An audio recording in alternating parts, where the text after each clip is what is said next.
With the Sonos ARC landing upon us anytime soon, is the Sonos Beam still a relevant product for someone looking for a soundbar to boost the sound coming from their TV? And if you already have the Sonos Beam, should you be upgrading?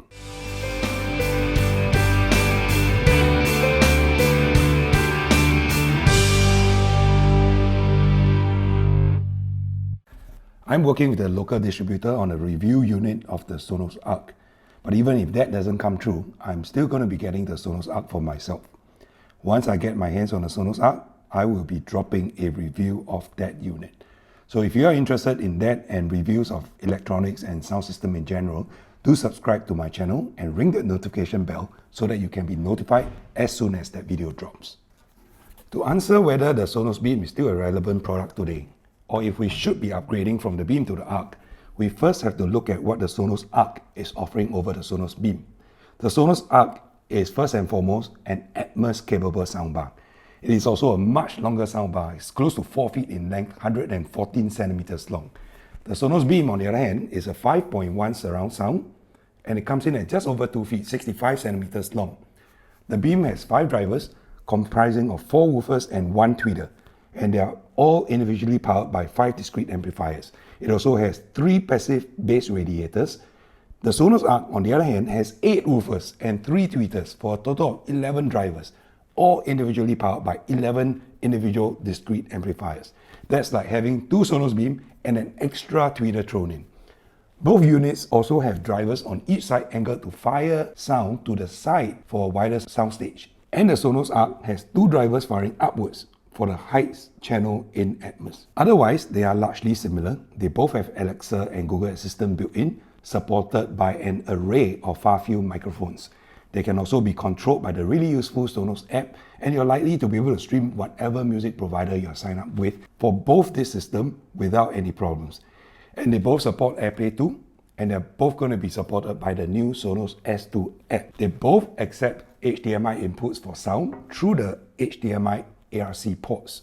Even if you only have optical out for your TV, both of these units also come with an optical to HDMI converter, and you can still get the sound out from the TV to this 2 soundbar using the optical connector. So basically, what you are then paying the extra for will be for the superior sound from the 11 drivers as opposed to the 5.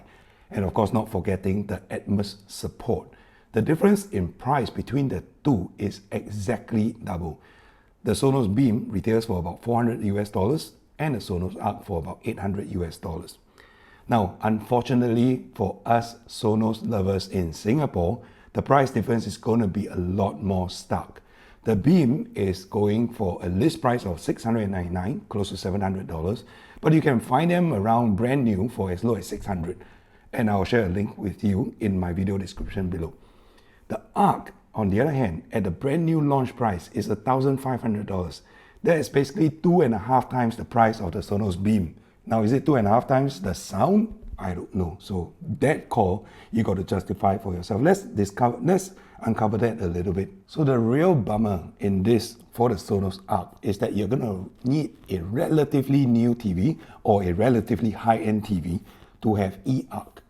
Not all TVs have eARC, and eARC is required for Atmos support. eARC is required because the regular bandwidth specified by ARC itself does not support the bandwidth required for Atmos signal. So if your TV doesn't come with eARC, then you've got no Atmos. Even if you're going to spend the $1,500 on the Sonos ARC, you're still not going to get your Atmos signal coming through your regular ARC port. At the end of the day, it will be down to solid performance to see if this justifies the increase in price.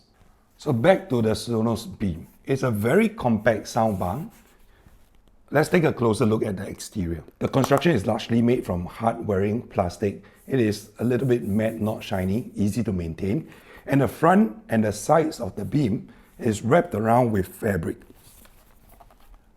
It runs about 65 centimeters wide, visually very suitable for TVs up to 50 inches in size. I personally have put it under a 65-inch TV and I never felt that it was out of place at all. The fact is that it's just 7 centimeters high, and in any case, both of these can be wall mounted. The top of the Sonos Beam has 4 capacitive touch control buttons. You can control the volume up, down, you can play and pause, and you can swipe across the volume keys to skip a track or to backtrack. The fourth button at the top is dedicated to toggle the mic on or off for privacy, in case that's your kind of thing, then you don't want Google snooping on you. Now, there are two indicator lights here. One is for power and status, and the other is for a mic mute indicator. At the back of the unit, there are 3 ports, one for power and 2 for connectivity. So there's a RJ45 for network access and the HDMI port for ARC connectivity to your TV. You can also use the included optical converter to connect to your TV if your TV doesn't support ARC.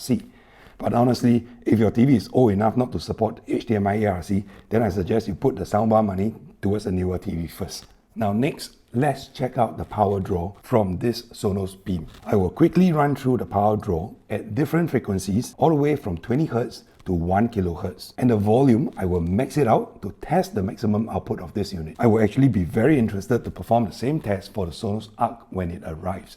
Given the much more comprehensive driver setup, I suspect that the power draw for the Sonos ARC will be at least twice that of the Sonos Beam. For now, let's see what the Beam is capable of.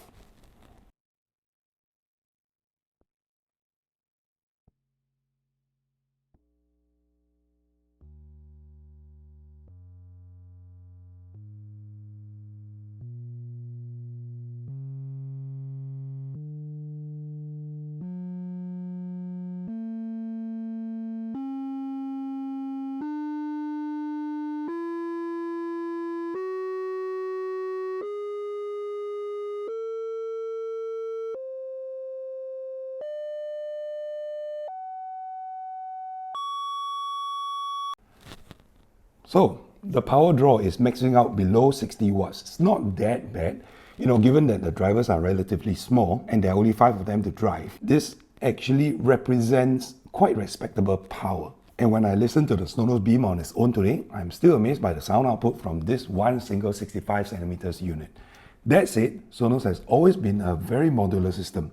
You can always add on a subwoofer to boost the bass response down the road, and with the subwoofer, the performance gap between the Sonos Beam and the Sonos ARC will actually close up quite significantly. Let me play a short snippet of music from just the Sonos Beam on its own, and then cut over to the Sonos Beam paired with the Sonos sub so you can hear for yourself what the sub does for the sound.